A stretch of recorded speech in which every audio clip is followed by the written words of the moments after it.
साईं आउं primary school teacher रफ़ीक अहमद कोरे जो मूंखे तक़रीबन 6 खां 7 महीना थी विया आहिनि ऑफिसनि जा रुलड़ा पियो काटिया। मुंहिंजी देश सजावल में पोणा 2 एकड़ ज़मीन आहे ऐं हुते जेको एसी आहे रज़ा आलम शेख हिन सां मिलियो आहियां त 2-3 दफ़ा मिलियो आहियां त मूंखे चईंदा बाबा ठीकु आहे तुंहिंजो कमु करियूं था।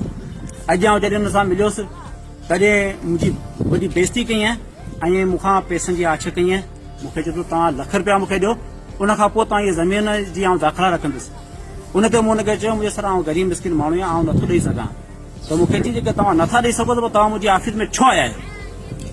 ऐं मूंसां ॾाढी बदतमीज़ी कई ऐं मूंखे चई त पुलिस वारा 2 घुराई आहियां। चई हिनखे ॿधायो, हिनखे ॿधो, हिनखे अरेस्ट करियो। ऐं हिन मूंसां ॾाढी बदतमीज़ी कई ऐं उन खां पोइ वरी मूंखे दाबा ॾिए पियो त आउं तव्हांजी जेकी प्रॉपर्टी आहे सभु ज़ब्त कराए छॾींदुसि। मूंखे हिन मां ख़तरो आहे ऐं मूंसां इंसाफ़ कयो।